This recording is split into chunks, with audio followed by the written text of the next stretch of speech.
बिस्मिल्लाहिर्रहमानिर्रहीम। Last video के अंदर हमने देखा कि किस तरह से जैकार्ड कोएफ़िशिएंट को यूज़ करके हम क्यूरी को और डॉक्यूमेंट को कंपेयर कर सकते हैं कि कौन से डॉक्यूमेंट्स जो हैं वो क्यूरी के ज़्यादा रेलेवेंट हैं और कौन कौन से जो डॉक्यूमेंट्स हैं वो क्यूरी से कम रेलेवेंट हैं।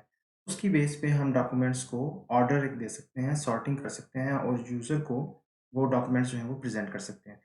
इस वीडियो के अंदर हम देखेंगे कि एक और मेजर है जैकार्ड कोएफ़िशिएंट के अलावा जो कि उससे बेहतर है, and that is term frequency.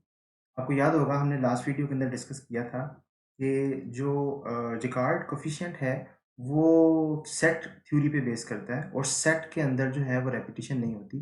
इसलिए कोई टर्म अगर ज़्यादा दफ़ा आ रही है या कम दफ़ा आ रही है, रिकॉर्ड कोएफ़िशिएंट जो है उसको सेम ही वेट जो है वो साइन करता है अगर 2 डॉक्यूमेंट्स में डिफरेंट फ्रीक्वेंसीज़ जो हैं वो वर्ड्स की आ रही हैं विद रिस्पेक्ट टू थ्योरी। तो टर्म फ्रीक्वेंसी के अंदर क्या होता है? इसके लिए आपको पहले रिफ्रेश करना पड़ेगा binary term document incidence matrix को।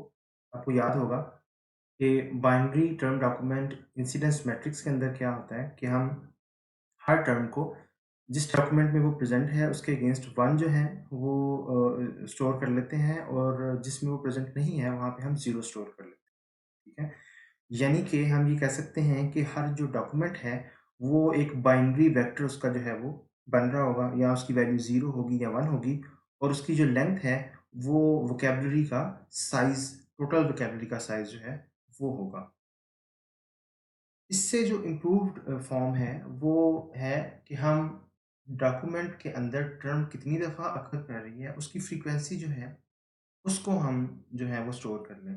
हर टर्म के अगेंस्ट हर डॉक्यूमेंट जो है, उसके अंदर वो टर्म कितनी दफ़ा आ रही है, उसकी फ्रीक्वेंसी जो है, वो हम एक टेबल की फॉर्म में या एक मैट्रिक्स की फॉर्म में जो है वो स्टोर कर लें। उसका फ़ायदा ये होगा कि हम फ्रीक्वेंसी की बेस पे ये असेस कर सकते हैं कि क्यूरी से ज़्यादा रेलेवेंट डॉक्यूमेंट कौन-से वाला है। डॉक्यूमेंट ए जो है वो ज़्यादा रेलेवेंट है या डॉक्यूमेंट बी जो है वो ज़्यादा रेलेवेंट है। ठीक है? इसके लिए जो टर्म हम नॉर्मली यूज़ करते हैं इस तरह की रिप्रेजेंटेशन के लिए इसे हम कहते हैं बैग ऑफ वर्ड्स मॉडल, ठीक है? वेक्टर रिप्रेजेंटेशन जो है उसमें वर्ड का ऑर्डर जो है वो मैटर नहीं करता, ठीक है?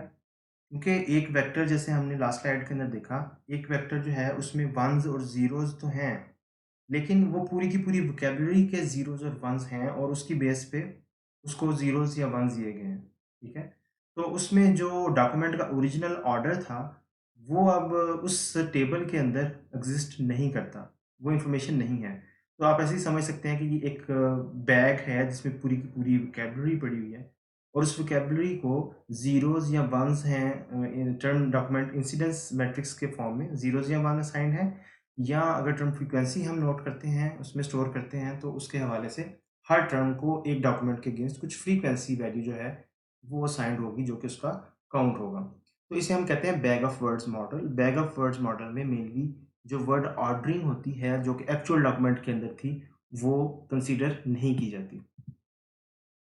तो बैग ऑफ वर्ड मॉडल के अंदर ये दोनों सेंटेंसेस जो लिखे हुए हैं, John is quicker than Mary या ये जो दूसरा लिखा हुआ है, Mary is quicker than John, तो ये दोनों सेम ही होंगे। क्योंकि वो बैग ऑफ वर्ड है, उसके अंदर वर्ड ऑर्डर जो है वो मैटर नहीं करता।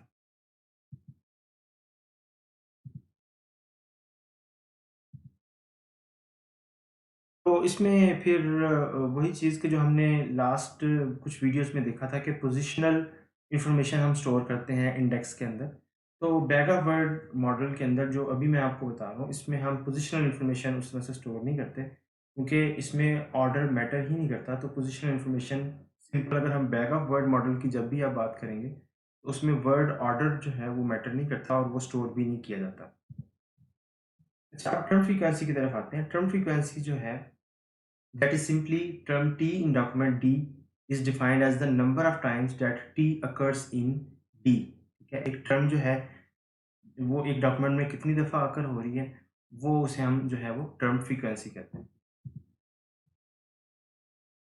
अब अगर हम टर्म फ्रीक्वेंसी को जो है वो यूज़ करना चाहें क्यूरी और डॉक्यूमेंट को मैच करने के लिए कि क्यूरी जो है वो डॉक्यूमेंट से कितना मैच कर रही है, तो वो हम किस तरह से कर सकते हैं? ज़हन में आता है आपके आइडिया? हम रॉ टर्म फ्रीक्वेंसी जो है वो यूज़ तो कर सकते हैं।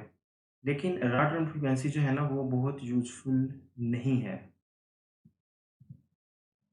उसकी वजह क्या है? उसकी वजह ये है कि एक डॉक्यूमेंट जो है जिसमें 10 ओकरेंसेस हैं एक टर्म की, वो ठीक है, वो ज़्यादा रेलेवेंट है उस डॉक्यूमेंट की निस्बतन जिसमें वो टर्म एक ही दफ़ा आ रही है।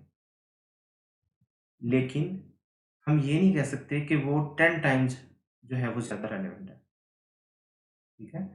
तो फ्रीक्वेंसी जो है वो डायरेक्टली रेलेवेंस से जो है हम ये नहीं कह सकते कि उतनी ही जितनी दफ़ा वो टर्म आ रही है, एग्ज़ैक्टली उतने टाइम्स ही वो ज़्यादा डॉक्यूमेंट जो है वो रेलेवेंट हो जाता है। यानी क्यूरी के अंदर लेट्स से आप कंप्यूटर का वर्ड सर्च करते हैं और एक डॉक्यूमेंट में वो 1 टाइम आ रहा है और दूसरे डॉक्यूमेंट के अंदर वो कंप्यूटर का जो टर्म है वो 10 टाइम्स आ रहा है। तो इसका ये मतलब नहीं है कि वो जो दूसरा डॉक्यूमेंट है वो 10 टाइम्स ज़्यादा रेलेवेंट है। ठीक है, वो ज़्यादा रेलेवेंट तो है, लेकिन 10 टाइम्स ज़्यादा रेलेवेंट नहीं है।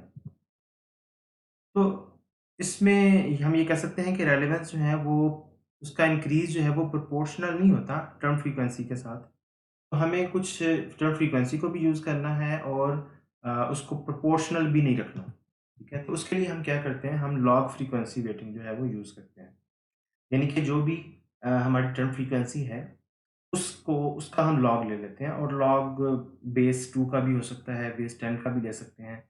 पर्पज़ सिर्फ़ ये है कि हम जो उसकी वैल्यूज़ टर्म फ्रीक्वेंसी की बहुत ज़्यादा आ रही हैं, उनको हम लोड स्पेस के अंदर या लॉग स्पेस के अंदर जो है वो लेके आ रहे हैं। यहाँ पे हम लॉग अगर तो अगर वो ग्रेटर दैन 0 है टर्म फ्रीक्वेंसी तो उसको हम उसमें हम 1 ऐड कर देते हैं।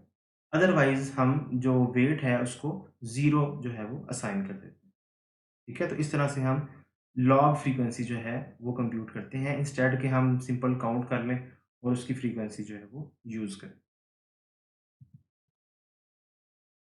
तो फिर हम स्कोर कैसे निकालते हैं कि कोई डॉक्यूमेंट जो है वो क्यूरी के कितने रेलेवेंट है? उसमें हम करते ये हैं कि हम सम ओवर कर लेते हैं ऑल द टर्म्स जो कि दोनों क्यूरी के अंदर और डॉक्यूमेंट के अंदर दोनों के अंदर जो टर्म्स हैं उनका हम जो स्कोर है वो टर्म फ्रीक्वेंसी स्कोर जो है या लॉग फ्रीक्वेंसी वेटिंग जो है उसको सम करके हम देख सकते हैं कि कौन सा डॉक्यूमेंट जो है उसको ज़्यादा स्कोर मिल रहा है, वो टॉप पे आना चाहिए और कौन सा डॉक्यूमेंट जो है उसको कम स्कोर जो है वो साइन हो रहा है। और स्कोर जो है डेफ़िनिटली 0 होगा अगर कोई भी जो क्यूरी टर्म है वो डॉक्यूमेंट के अंदर प्रेज़ेंट नहीं है, तो उस क्यूरी के लिए उस डॉक्यूमेंट का जो स्कोर है वो 0 होगा।